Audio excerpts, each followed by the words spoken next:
Oh gosh, well we want to talk about it. Yeah, save that. So we'll save it. So we'll just get started up right here, and I'll get it started. All right, here we go. Hey everybody, welcome back to Talk Story. My name is Doug, and over here we have Pete. And we have a very special guest with us today. We have Mike Lindell, the MyPillow guy. Mike, so happy to have you here. It's great to be on, guys. Thanks for having me on. It's an honor. Oh, well, it's an honor for us. Honor is all ours. Mike, we see you all over the place. I mean, you are on infomercials. You're doing speeches at universities. You're speaking at the White House. But today you have finally made it. You are in paradise. Welcome to Hawaii. Even if it is through a Zoom call and we're stuck in the office, welcome to Hawaii. Well, thanks. My son lived over in Kona. They got married over there. So I was there a couple of years ago and I loved it. Absolutely loved it. Awesome. We have an open invitation, that's for sure. You can come anytime. Hey, but Mike, speaking about the White House, I have to ask you this. This is really interesting. You were there, you were speaking on behalf of MyPillow and how you guys were helping in the COVID-19 crisis, all that stuff. And by the way, that was great what you were doing and what your company is doing. But after you finished that, with all the cameras pointed at you from around the world, right? You remember this, Secret Service agents are sitting there, and then you turn to the president who's kind of behind you. Hey, I'm just going to say something off the cuff. Now I wrote something off the cuff, if I can read this. Okay. Off the cuff. Mike, what were you doing? I thought to myself, oh my gosh, in that kind of situation, that's scary. What was going on in your mind? You know, I'm gonna backtrack a little bit. The Thursday before that, I got an invitation from the White House to come to a roundtable event with the vice president. And they said, could you write some remarks? And I told my group we're writing remarks. We'll write some remarks about what your company's doing to help with the virus situation. And so I said, I'm not going to follow that. Just write them down. I said, I've been to a round table before. I said, you just go around the table. I don't know why they're making us do remarks. So I get to DC, I get to the White House, and we have the round table. It's like 4 or 5 CEOs, the vice president, the president came in. We were around the table. We're talking about a half hour. And all of a sudden they go to leave. And I said to the vice president, I said, we didn't get to read our remarks. And he says, oh, Mike, he says, we have a press conference outside. The president might call you up. Now you guys got to realize I had just started making masks. So I didn't know anything about these press conferences, right? So we went in the other room by the Oval Office, and the president, vice president were looking at his speech, and I'm sitting in a chair right in front of the desk, and I read these remarks, and I go, and if I get called up, I want to give a good message to the world. And so I started writing on the back of there some notes, and all of a sudden the president goes, come on, we're heading outside, and I go, Lord, please, that was my prayer. Lord, please let me be able to read my writing, because I had these little arrows and stuff. And I got up there, and it was kind of surreal. I prayed. I'm sitting there. They placed me right in front of the podium. I mean, it was me, the vice president, the president, and I'm going, this is surreal. Well, I got up there, and I didn't know how I was going to do this, because I thought, wow, you're supposed to have permission for what you say. Now it's kind of dawned on me, and I go, you know what? I think this is God, and I need to get it out there. And the president afterwards, he goes, Mike's my friend. I didn't know he was going to do that. And I got inside the White House afterwards, and the vice president said, Mike, you have opened up the heavens. He says, and I'm thinking, I didn't know if it was that big a deal. Well, the president and I went last to leave. When he left, it was like an hour and a half later, and I got my phone back from Secret Service. I had 750 text messages. I'm going, I didn't know I had that many friends, Gosh. And my Twitter blew up, the attacks came in, and I did 120 interviews in 5 days. Unbelievable. Pete, I think we should change the name of our show to Off the Cuff. I think that'd be a lot more appropriate. Yes, definitely. That's amazing. That's really amazing. So how did you handle, I know there was some backlash you mentioned. How did you handle that backlash? Well, how did you process that? You guys, I was used to it. In the summer, I was an ex-crack cocaine addict. So I had never voted. And when I came out of addiction in January 16, 2009, I didn't know anything about politics. I look around and my friends are all losing their houses, and there's a president giving money to an evil empire. And I'm going, what did I miss? What's going on? And everybody was getting unemployed. And then, all of a sudden we're having, it gets to be about 2015, and Donald Trump goes to run for president. Well, in the summer of 2016, he invited me, just because I Made in the USA invites me to meet with him in Trump Tower, a private meeting. So I went there, and you guys realize I was the darling of the media. Anywhere I went, hey, how fast you walking and all this. And I went there, and I met Donald Trump. This was August 15, 2016. And I walked in, and I'm talking to him. It was just him and I talked about, I was talking about, I was an ex-addict, crack addict, and I said, and he said, you know what, I'm going to stop the drugs pouring in. And he goes, he was wanted to stop addiction and get people help. And we talked about Made in the USA and all these things. I walked out of there and I said, wow, he's going to be the greatest president ever. I went and talked to his employees. Every one of them said the same thing about that. What an awesome boss, his heart. I just knew his heart was to help. So I went all in. I got back to Minnesota, where I'm from, and I sent out a press release to all my press in Minnesota saying, hey, I had a private meeting with candidate Donald Trump. Now you'd think they asked for anything else. This time I was completely shut out, and I was attacked. I was called a racist, all these things. I go, what did I do? They don't even know what we talked about. Wow. And the Better Business Bureau attacked my company. They took me from an A+ to an F because of my 2-for-1 ads. And I was their darling, up for their torch award. I got attacked beyond anything you could ever imagine back then. So I'm used to it. I can take, now I love it.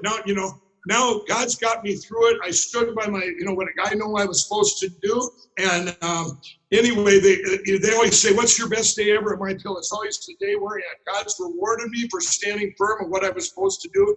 And it's funny because all the media, like now when they attack me, like they're at the Rose Garden, they go on Twitter, it says, boycott Mike Lindell and MyPillow. And the other bots and trolls will say, don't boycott him. He goes, he'll double his ads. We see enough of that jerk.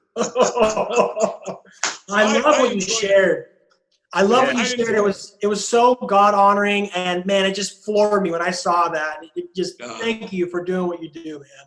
Yeah, thanks. And I enjoy the fight because I stand my ground. I was supposed to be on a lot of programs too that didn't have me on because I was like The View wanted me on. All of a sudden they changed their mind, going, "Wow, what if we attack him? What are we attacking him for?" Because I said we should all read our Bibles and get in the Word. And in a few weeks you're going to hear those prayers were answered. That's it. I want everybody to hear this listening right now. A couple weeks might be the same place. You never know, but you heard it here first. Those prayers might have gotten answered. That's a bit mystical. I can't wait to see what happens in 2 weeks. You heard it here first, guys. On Top Story Off the Cuff. Yeah. That's right. Hey, Mike, so talking about your business, MyPillow.com, I mean, it's amazing to look at that story, just that story alone. You say that you had this dream, a vision from God, and that's where you got the idea of MyPillow. Today, you have 1,600 employees, probably more, I'm not sure. But you've sold over 44 million pillows at this moment. What's the number today? Do you know? 47 million. 47 million pillows. President Trump sleeps on that pillow. And it's interesting, you were talking about infomercials, and your first one, I believe, was in October 2011. Is that right? That's correct. And I heard your story that you had, at that point, you had 10 employees. And then you did the infomercial. And then within 40 days, you had 500 employees. How did that happen, Mike? Well, I was turned down for 7 years. I lost everything. I was also a crack addict at the time. And so I had this parallel track. But people try and take my company. All the box stores that turned me down. I went from show to show, to fair, and home shows and fairs, and from Hawaii to Alaska and every other state. We went everywhere to sell them. And I knew the people, everybody loved them, and I knew that MyPillow was just a platform for God, and someday it was going to be so big that it was just a platform for another purpose. Well, anyway, in October, or in the I quit everything January 16, 2009, by the grace of God, all my addiction. Spent 2 years trying to get my company and get everything, even to get my shows back. But one of the things I had that the miracle, even in my book, is I come from a family divorce when I was 7. So I couldn't, it was like I got put into a new school. I was very insecure. I had the devil's lie that I'm not good enough and I'm a bad person and all this. Well, I would talk to people. I would very shy, or I would do stuff to show off. So it was, you can't get rejected if you don't talk to people. So the last thing on this earth I thought that I'd be doing would be talking to people or doing, and we went to film this. My friends and family in the spring of 2011, I said, if no one's going to bring this, I had this dream of an infomercial. And I told all my friends, let's all put our money in. Everybody put in everything they had. And then we actually had a guy that took part of the money that was another, a lot of betrayal. Well, anyway, we went and filmed this in August. And I said, I want to do it myself with a friend of mine, like I do it at the home shows with a real audience. And everyone's going, no, it can't be done. You need an actor. And this infomercials never work. It's just to go into box stores and all these naysayers. And we went to film it the night before we were doing our reads. And this is one of the scenes in the book. The producer was brought in from California. He says, and he texts the other guy. He said, this is the worst guy I've ever seen. Why am I here? This guy will never make it and on TV. And I didn't know that. And the guy goes, he's paying you, just go with it. Well, the next day we went to film and we had this teleprompter and I was so afraid of the audience. I was just petrified. And I went and I prayed. I said, God, get me through this. And they took down the teleprompter. We put a table like I was at the shows, and I just did it naturally. And it aired October 7, 2011. Now, before that, I had already had this dream that we were going to go from, like 100,000 to millions of millions overnight. And so I had to go out and get my patented phone people to convince and my fabric people. The setup for this was just incredible. And to get people to believe in something that's never happened before, ever. Wow. And it aired October 7th in the middle of the night at 3 a.m. I was living in my sister's basement and it came on and it was just, I'm going, wow, this is, for me, seeing myself on TV, I usually can't watch myself, but that night I go, this is real. And I wanted it to be real. And it came across as real. And it aired, even there were dorky things I did in there. I left them in there, I'm going, looking good. I knew you would. We do all our own commercials and it's fun. It launched October 7th, 2000 morning, 3 a.m. And you're right. I had 10 employees. 40 days later, I had 500. They're going, Mike, we need to be CEO. I go, why do I want to be a CEO? Don't they just take money? And I said, we need an HR department. I said, that sounds horrible. I want to make pillows. And we need a corporate lawyer. I said, that even sounds worse. But we got very big. I look back, it's a miracle. Everybody got their pillows in time for Christmas. But we did. I learned a lot from 2012 because I ended up taking, it's in the book, $100 million in 6 months. At the end of it, I was $6 million in debt because other companies were doing my things. I trusted people, trusted big companies, and I learned so much from that. And we were able to, by the grace of God, recover from that. So it's pretty amazing. That's an amazing story, Mike. And speaking of which, I just bought my mom a birthday present, and it happens to be a MyPillow. That's awesome. She's a huge fan. And so I understand that you guys have the Guinness Book of World Record for the largest pillow fight of all time. How many people was that, Mike?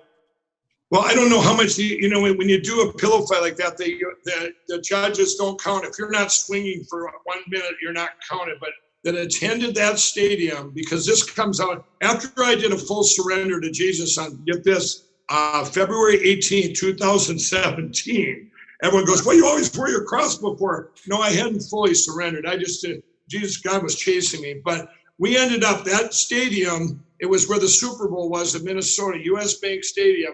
And we had 50,000 or 48,000, whatever, people in there, mostly millennials, for this big Christian event with bands and so on. And by I think the fight, the actual people counted was, I don't know, maybe 10, 11, 12, 15,000. But we gave pillows out to everyone. We gave out 50, actually it was 60,000 MyPillows. Oh my and it was, And then, but for me, that wasn't even what it was about. It was about, wow, I went and told my testimony in 5 minutes, just a question back and forth, and to 50,000 people for a guy that couldn't talk. And then I led them all in prayer for 1 minute. And I'm going, I mean, for me, there's no way that could have ever happened. That's a miracle from God. Well, about 3 weeks later, we were at an amusement park in Minnesota. I was with my grandchild, and she was like 6 or 7, and we were going on rides. And all these millennials and kids that were there at that big event, people kept coming up to me. They're going, wow, your testimonial, it meant so much. It was, it's saved. I've been saved now. I found God, I found Jesus. And I'm going, wow, that was God confirming to me that actually my story does matter. That people look for that for hope. And of all the bands there and all the testimonials, that was the one they resonated with. And so that was like the start of my dream with the Recovery Network. It's kind of like a hope match thing we could talk about. But it was amazing. But that pillow fight was fun too. Don't get me wrong. It was surreal looking at 50,000 pillows.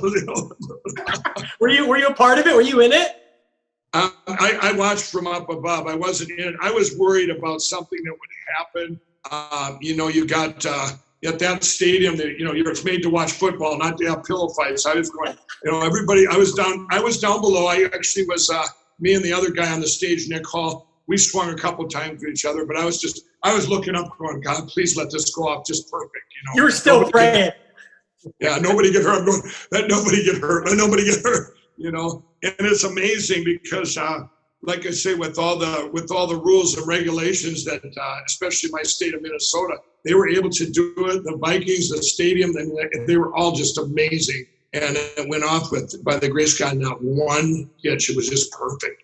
That's wow, awesome. No people were hurt, but I'm sure plenty of pillows were hurt during the making of Well, it was funny because a lot of them were having a thing and they were pulling them apart. They're guaranteed not to come apart for 10 years, and they're cutting them open and flipping the stuff around. But it was great. I watched, thousands of pillows. We probably made 20,000 extra that were given away. And people were so great, they took them and gave them away. I found out later in the streets to homeless people. It was amazing. It was just like, they didn't, people were going, oh, they're taking all these pillows. I said, you let them take whatever they want. Then I had promised them to all the workers in the stadium. So because I took all the pillows afterwards, I shipped them all pillows. So that was another 1,000 or whatever. But it was amazing. What a great experience. Man, so hey, Mike, you have just finished your book. I mean, it's been out for a few months. What are the odds from crack addict to CEO? I just have to ask you, when you write a book and you have to write the dirt and all the stuff that happened during that time, man, that's really a vulnerable place, isn't it? I mean, I don't know if I could do it. What made you think you needed to write that book? Well, I was telling you, I got the book here, and I'll tell you, inside, I have all these, I knew long ago, even when I was a kid, that I was going to have a book someday. So like, for instance, I've been 14 near-death experience, but here's a note from the mafia. A 17-year-old kid owes the mafia $20,000. They come to break his arms and says, Mike, came to get our money. Book was here. Physical force will be needed. Call me. And I saved the bag. Knowing someday I would have a book. And you know what I did? It took 7 years to write this, but any of my friends from back in the day, they all know what I would do is I would always tell them that someday I'm going to have write a book, and I'm going to have this big, amazing platform to come back and help people. And I said, we should quit. I said, I read about Revelation. I read about it in the Bible. And when I was in jail, I would tell my friends, they would quit that day. And I'd go, what am I doing? I'm losing friends, And my other friends would go, we quit talking, preaching to us. But this took 7 years to write. I self-published. I even bought my own paper. I pre-printed 3 million books. People said I was nuts. And before this pandemic now, I went into, I'd asked all the box stores and stuff to go, oh, you need a publisher. Well, I found out publishers, and the way the market's set up, the author basically ends up with nothing. And I wasn't going to let that happen because my money's going to the kingdom. It's going to this recovery network to help everybody. And they turned me down, some of them, or most of them. Well, then the pandemic hit, and I decided I would do a commercial. I don't know if you've seen that book commercial, but I did the commercial. I'm selling 10,000 books a day, and it's making a difference of everywhere. everyone now they're all calling saying, hey, we want the book. I didn't want to do it traditional and give all these middlemen the money. I wanted to help the addicts. My story helps them, but I want to take the money to help for this big network that I've been working on for 2 years and have millions of dollars in. Now, people said, 3 million books you printed? And I'm going, it's going to end up selling 30 million because I believe it's the best. You read this book, it's like being inside of a movie, like it's the best fiction novel you ever read, but then you go, wow, this is real. Wow. And I'm telling you, the reason it's what are the odds? It's like in my life, in everybody's lives, you have a 1 in a million happen, or 1 in a billion, or something happens you put up to chance. When do you add them together and say, this is a miracle? This has to be God. I've used mathematics all my life to go, show me more, God, show me more. And I'm going, this is impossible. This has to be God. And finally, I did that full surrender February 18, 2017. But in the book, you're going to get more than that. You're going to get entrepreneurship. You're going to get never give up. You're going to get faith. You're going to get, I was a normal guy that just, a little bit different because I came from a divorced family in 1969 when divorces were not common. I was the only divorced kid from a family in my school, the new school. And I think this is where I know that addiction comes from childhood, fatherlessness, trauma. These things all manifest into I'm not worthy. And then you take drugs and addictions to mass pain, for false courage, so many things. It's the devil's big lie. And that's what you're going to get. It's not just for, and you know what? I want to say something too. Anyone out there that says that has the perception that an addict is some addict homeless in the street. Absolutely not. It doesn't matter how many forks you eat with. Addiction affects every single person from the pork worker down to somebody that doesn't even have forks. Wow. You know what? I thank you so much for sharing that, Mike, because you're so spot on with that. And you're right. Your life story is very much like a movie. And speaking of movies, how did you go from making pillows to making movies? The movie Unplanned. I mean, I know you were an executive producer with that. How did you make that transition? That was, actually, I have another movie that's ready. I did a cameo in with my friend Stephen Baldwin and I. That was about 4 years ago. It'll be coming out this fall. But I reached out to Stephen that time and said, Stephen, I'm going to write a book someday. I'm going to finish this book I've been writing, and I want to end up making a movie from it. It's going to help millions of people. And I said, I wanted to learn about the movie industry. So we did. We made that movie back then called Church People. So, but then it was a spring before last, and I'm going to Israel, and I'm sitting in the airport. I get a call from a guy I hadn't talked to in 3 years.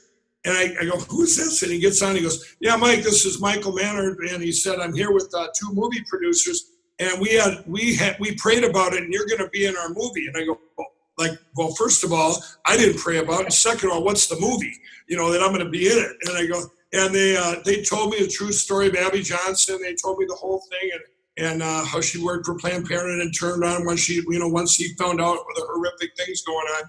And I said, just a minute. So Kendra and I, my gal, we prayed about it. And I said, I'll play a part in it. But I said, I'm not going to be in a movie that just has a good message, but it's a cheesy Christian movie or a crazy movie.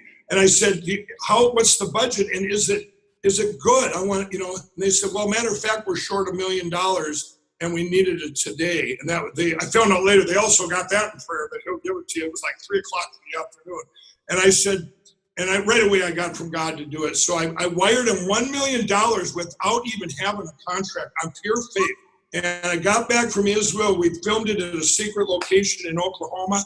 It was surreal for me. It was pretty amazing. And but then obviously we got attacked, got our rating. The media just attacked us there too. And it was something, but look at God's timing. When that launched, they were killing babies or killing the unborn in New York and killing babies in Virginia, basically. That's what they were doing. And it came out and it was this big controversy. They expected it to do 6 million. I think it's upwards of 25, 30 million. It's a phenomenon worldwide. And I want to say something too. This movie, it still hasn't made a lot of money. I don't have one dime in my back, but you know why? Because we keep putting in places where they get the message. It's more for us about the message. Canada banned it for a while, then they finally broke loose. But all over the world, to put the money out to get out there to it's almost like a break even or lose, but I want the mess. For me, it was the message was what was important. And it's funny because I was in California for the red carpet event for that, and all these protesters were across the street. Mike, can we have your picture? And I go, sure. I go walking right over there, and they said, put down the signs now. And they get up there, I go, you know, they're taking pictures. I said, are you guys pro-choice or what? They go, no, we're getting paid. You know, they're getting paid. This is what people don't realize. There's so much, you know, with anything that I'm finding out, you know, in this world that we're living in, it is so, you know, I think people that are, when you talk about things, when you talk politics now, thinking on the way on the left, and it's going, what, you know, why are you, the illogic, you know, I talk about on both sides, you know, when Donald Trump came in, we have the common sense party now. He had to pick one. Well, here's the common sense party because he's remolded it. You know, it's like, here's common sense, here's a problem, here's a solution, and what will it manifest to? And you're not worried about any of the politics of it. You know, so when I put this movie out, now it's going to be, when I come out with the movie from my book, you know, I did 100 and some interviews after that movie unplanned, and I got attacked every way you could imagine. But I'm used to it, and it don't bother me. It's going, you know, that. But the more the conflict, I want to reach the people over here that don't have God, that are looking for hope. That's why right now in this pandemic, I mean, everybody's looking for hope, and the answer is God. It's Jesus, you know. And it's and I tell people all the time right now, if you're at home and we talk about addiction, and I'm going, you know what? If you made it through, now's the time to reach out and to some of your friends, same age, the same drug, that haven't made it through, and witness to them. They're looking for hope. This is the time, and you could be the greatest AA meeting in world history with Jesus Christ as our higher power. Don't just say higher power, higher schmower. It's Jesus. I love that, Mike. You know what? The movie, your involvement with Unplanned, you know, it touches a real strong point for us because we love Christian movies. We love media that makes a difference in the world. I mean, that's our passion, hands down.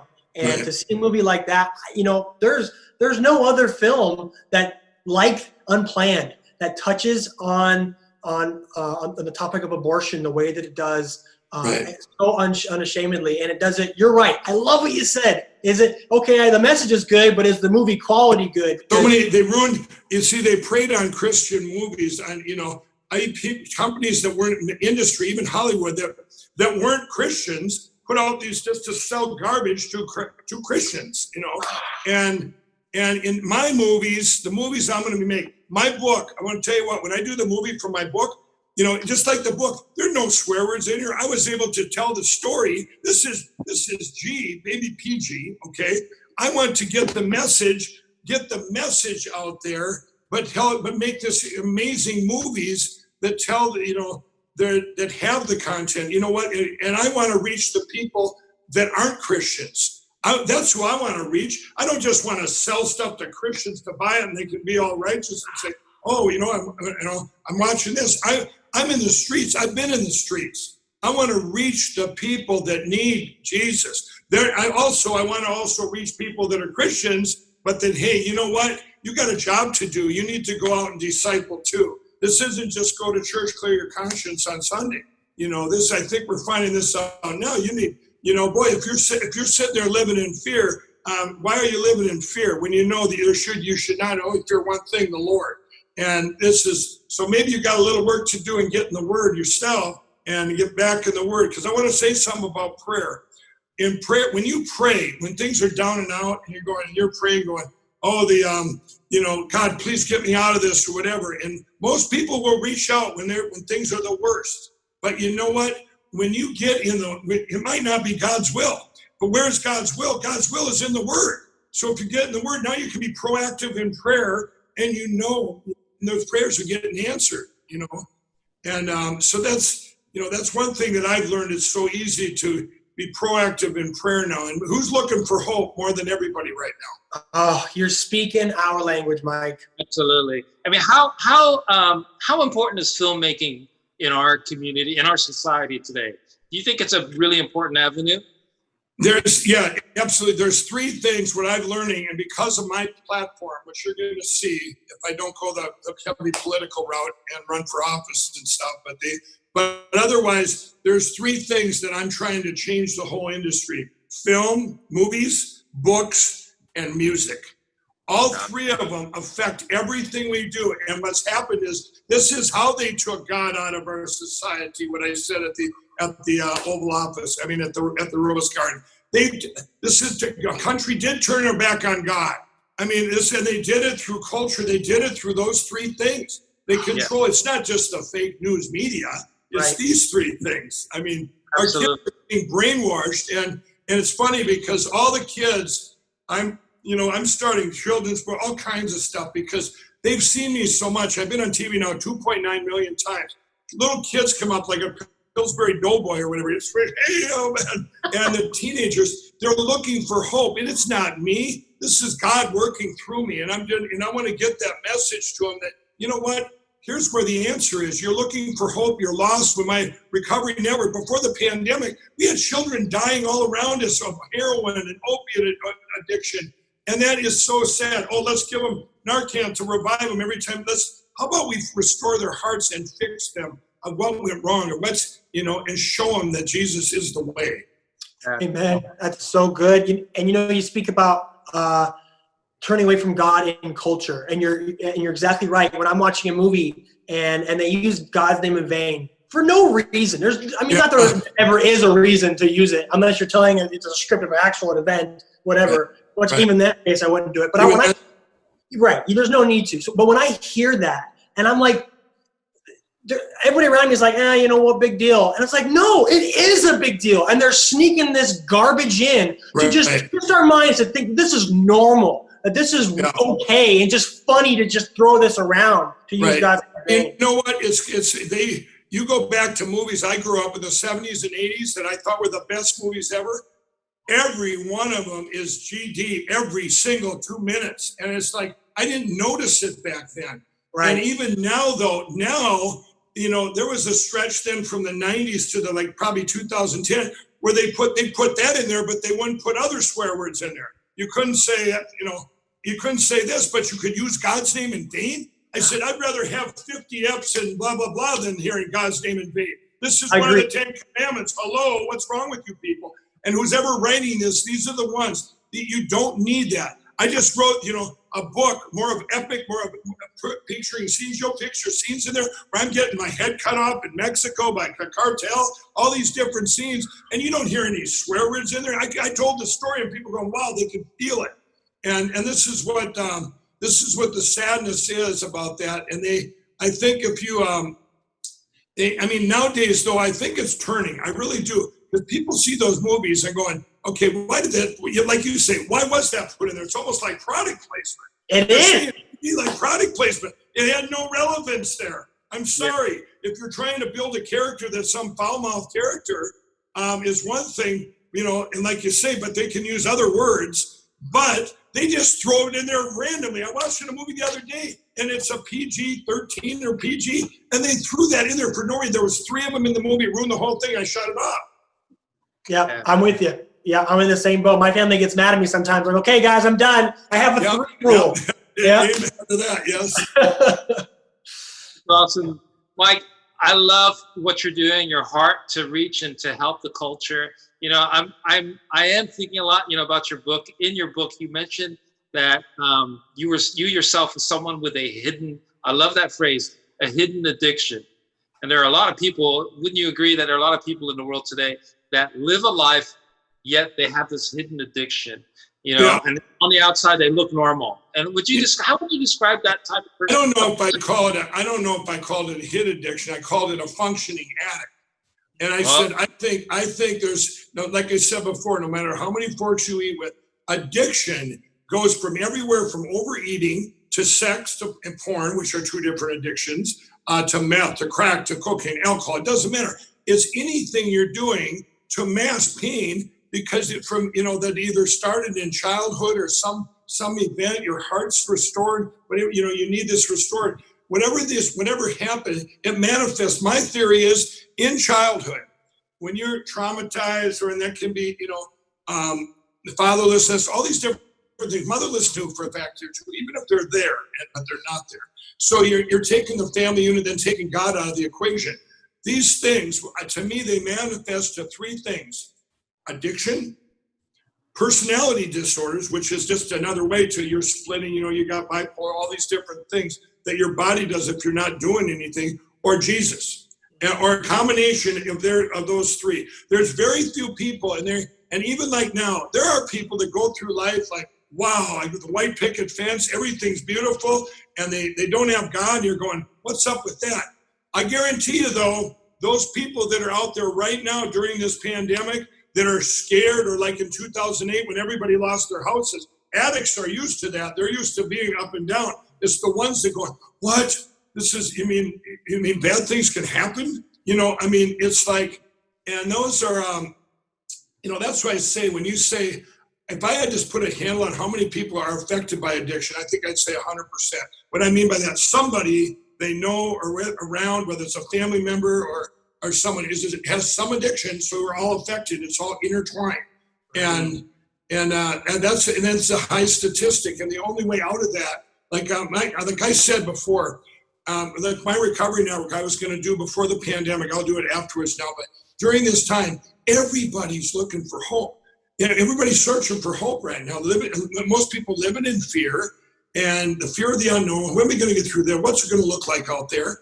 Well, if you take even addiction, and you get people, my whole platform is going to be get people off. Is it to get people off their addiction? No, it's to get people to Jesus. We're in the biggest revival in the history of the world right now.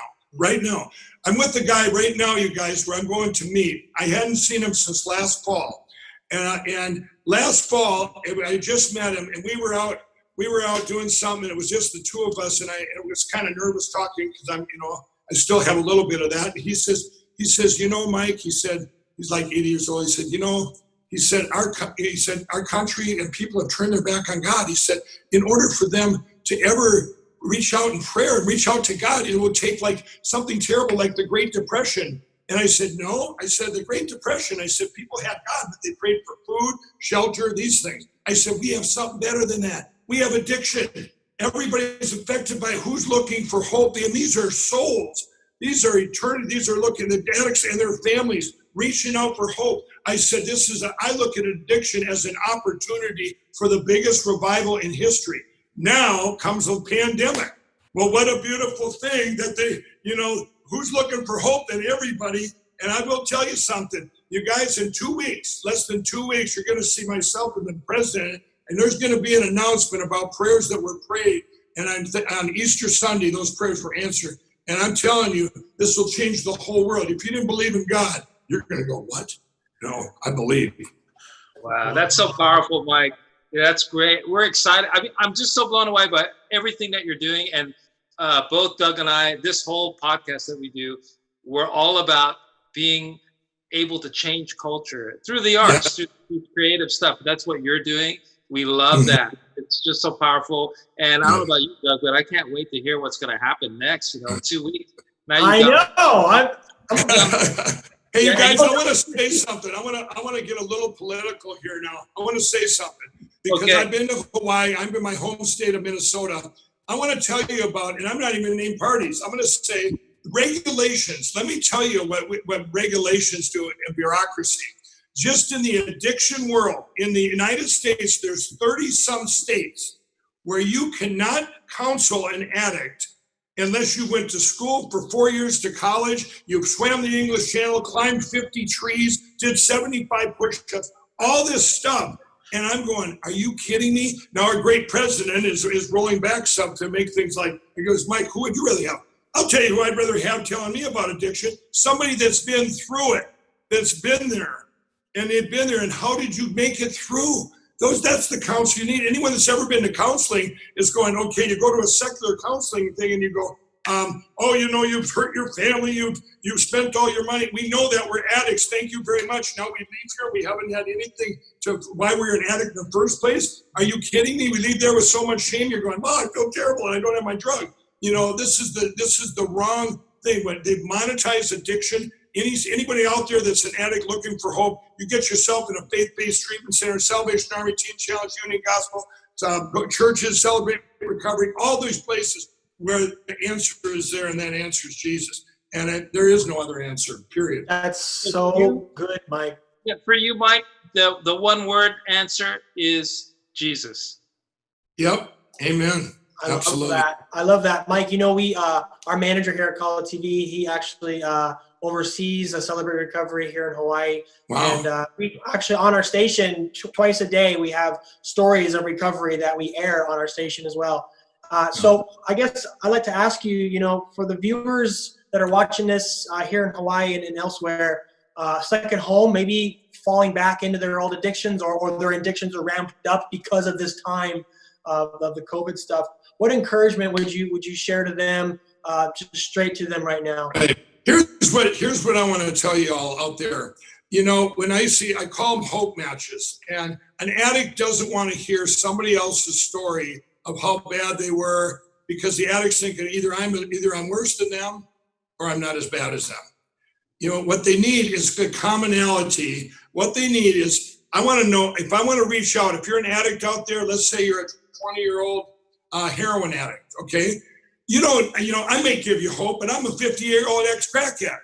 What you need to do is you sit there and you go, well, you know what? We've all known people that died. Every one of you out there that's an addict, you know some tragedies that have happened to other addicts, but you also know someone that's made it through. That's your age, you've done the drugs with, or you've been an addict with. That's what you need to do right now. Reach out to them and say, how did you get through? Because you know what happened to me? It's in my book. The month before I quit everything, my friend was my equal. We had both done cocaine at the same time, started in the early 80s, both switched to crack in the early 2000s. And I heard that he had been straight for 4 years, and I hadn't seen him. I had lost everything. I'm sitting there, and he came in like something beamed out of Star Trek. I go, Dick, what are you doing here? He goes, the Lord led me here. He said, what's going on? Now, I rattled him with questions. The first one being, Dick, is it boring? He said, no, man, it ain't boring. Everything that came out of his mouth, I respected, because he's been where I've been. And that's what I say to everyone out there. Find your hope match. Find your hope match. And if you don't know anyone out there, pick up that Bible. There's hope there. I mean, that's it. And if you are someone out there that isn't, on the other hand, flip it. If you're someone that's made it through, by the way, ex-addicts are the hardest workers on the planet, because addiction's hard work. And, people say to me all the time, Mike, you're such a hard worker, blah, blah, blah. I said, are you kidding? I love what I'm doing.